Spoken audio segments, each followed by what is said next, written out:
देखिए 1925 में राष्ट्रीय स्वयं सेवक संघ बना था और राष्ट्रीय स्वयं संघ भारत में राष्ट्र निर्माण के लिए काम कर रहा था। भारत में सनातनियों को इकट्ठा करने, राष्ट्रवादियों को इकट्ठा करने, भारत में जो भारत विरोधी मानसिकता था उसको काउंटर करने के लिए बना था। उसके ठीक एक साल के बाद 1926 में तबलीगी जमात बना। तबलीगी जमात ठीक उल्टा काम कर रहा था। आरएसएस की स्थापना इसलिए नहीं हुई कि पूरी दुनिया को या भारत को हिंदू राष्ट्र बनाना है, लेकिन तबलीगी जमात की स्थापना हुई थी कि पूरी दुनिया को इस्लामिक देश बनाना था। अगर आप गूगल करिए biggest Jamaat of the world तो आपको सीधे एक ही उत्तर मिलेगा, तबलीगी जमात। अफगानिस्तान में हिंदू जो खत्म हुए उसमें मेन रोल जमातियों का था। पाकिस्तान में हिंदू जो खत्म हुए उसमें भी मेन रोल जमातियों का था। बांग्लादेश में इतनी हिंसा हो रही है, वहां पे भी मेन रोल वहां के जमातियों का है। कश्मीर में जो नरसंहार हुआ था वो भी वहां के जमातियों ने ही सबसे बड़ा उसमें अहम भूमिका निभाई थी। मतलब ये एक संगठन है क्या? एक संगठन है, तबलीगी जमात एक संगठन है। और आश्चर्य की बात यह है, इस तबलीगी जमात पे भारत में कभी चर्चा भी नहीं हुई, भारत में कभी प्रतिबंध भी नहीं लगा। सुप्रीम कोर्ट से 3 किलोमीटर और संसद से 4 किलोमीटर दूरी पे इसका हेडक्वार्टर है। 155 देशों में काम करता है तबलीगी जमात। इस समय 155 कंट्रीज में काम कर रहा है दुनिया में। और जहां 155 देशों में काम कर रहा है उसमें 9 देशों ने अभी तक बैन भी किया है। और बैन करने वाले कौन देश है? अरब, कजाकिस्तान, किर्गिस्तान।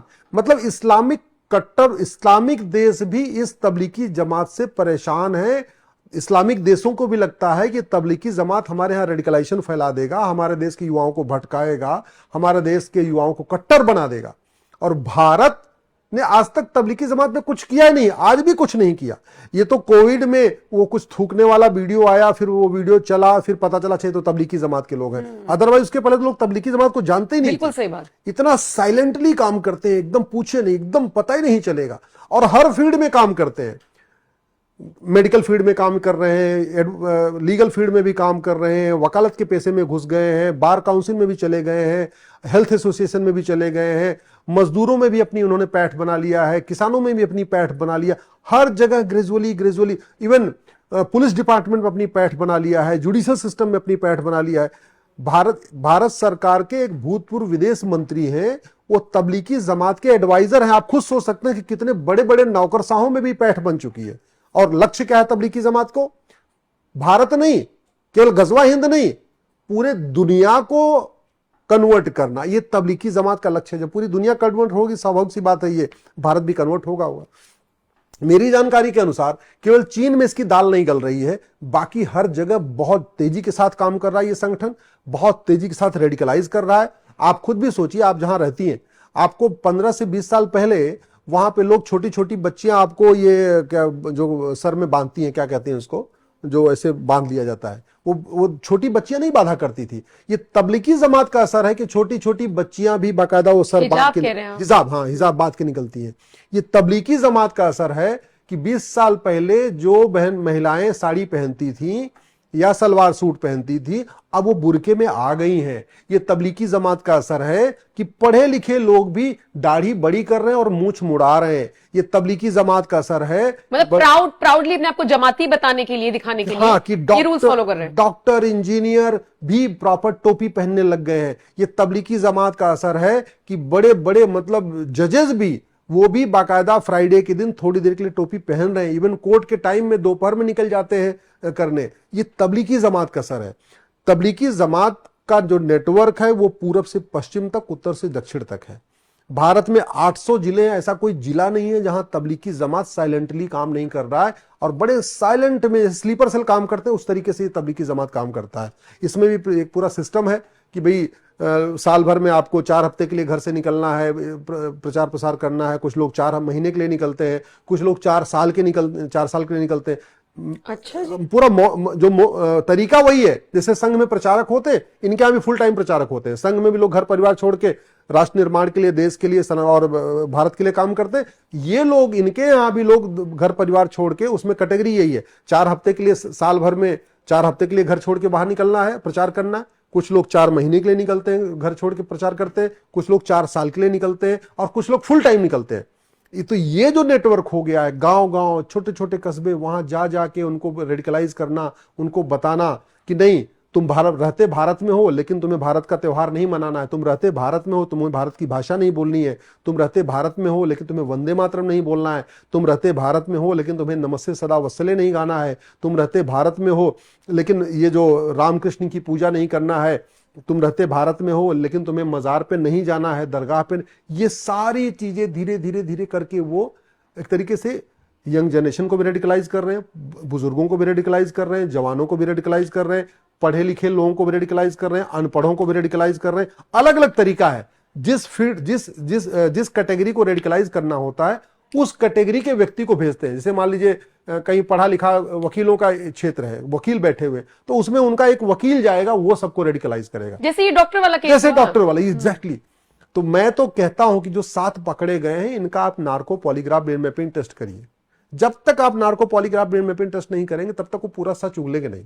मैं एक चीज बता दूं नम्रता जी, ये जो रेडिकलाइज्ड लोग होते हैं, जो जिहादी होते हैं, जिनको अपने माँ बाप की चिंता नहीं, अपने परिवार की चिंता नहीं, अपने जीवन की चिंता नहीं, जो आत्मघाती दस्ता बनने के लिए तैयार हैं, जो अब खुद ही बम से उड़ाने के लिए तैयार हैं, आपको क्या लगता है पुलिस के 4 लाठी मारने से सच उगल देंगे? बिल्कुल नहीं। जो अपने आप को मारने के लिए तैयार है, जो अपने आप को जीवन देने के लिए तैयार है, जो बम से उड़ाने के लिए तैयार है, वो पुलिस के 4 लाठी मारने से या पुलिस के थोड़ी देर पानी न देने से या पुलिस के थोड़ी देर धमकी देने से थोड़ी सच उगल देगा।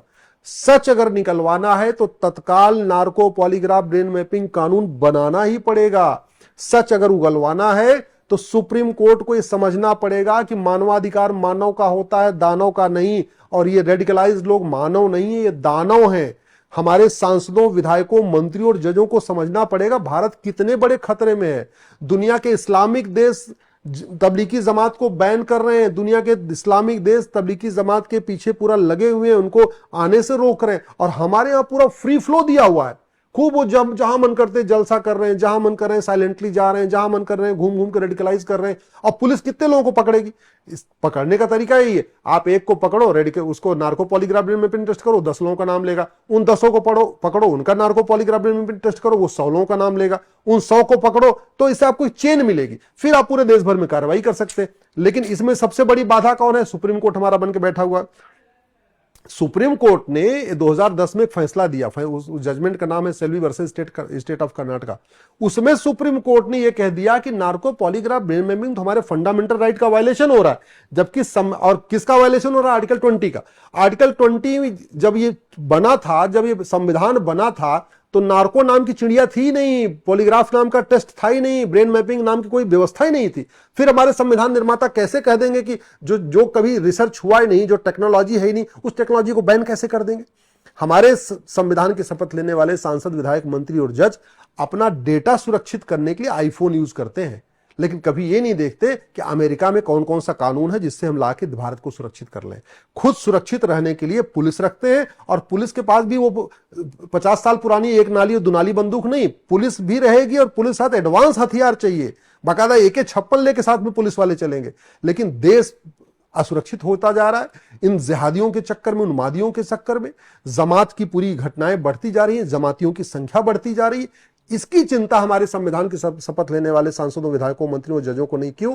क्योंकि वो पुलिस के घेरे में है, और पुलिस के घेरे में भी Y कैटेगरी, Z+ कैटेगरी के घेरे में है। और जो पुलिस भी है उसके पास भी कहते हैं मॉडर्न, उनके पास हथियार है। आम जनता की क्या स्थिति हो रही है, देश कितना असुरक्षित हो रहा है, शायद इनको समझ में नहीं आ रहा है। दुनिया में सबसे ज्यादा धर्मांतरण भारत में हो रहा है, 10,000 हिंदू पर डे कन्वर्ट हो रहे हैं। दुनिया में सबसे ज्यादा लफ्जिहात भारत में हो रहा है, 1,000 बेटियां पर डे लफ्जिहात का शिकार हो रही हैं। दुनिया में सबसे ज्यादा घुसपैठी आके भारत में बस गए हैं, लगभग 5 करोड़ घुसपैठी भारत में बैठे हुए हैं। दुनिया में सबसे ज्यादा फर्जी वोटर भारत में है। दुनिया में सबसे ज्यादा ड्रग का कारोबार भारत में हो रहा है। दुनिया में सबसे ज्यादा मानव तस्करी भारत में हो रही है। और इसमें बहुत बड़ा योगदान ऐसे लोगों का है जो भारत में गजवा हिंद करना चाहते हैं, भारत का इस्लामीकरण करना चाहते हैं। और ये जो हो रहा है उसमें बहुत बड़ा हाथ ऐसे संगठनों का है। दुर्भाग्यवश ऐसे संगठनों पे कम न तो गंभीरता के साथ कार्रवाई हो रही है, न ऐसे संगठनों के लोगों को पकड़ के उनका narco polygraph brain mapping test करके पूरी चेन को पकड़ा जा रहा है, न पूरे उनके स्ट्रक्चर को पकड़ा जा रहा है।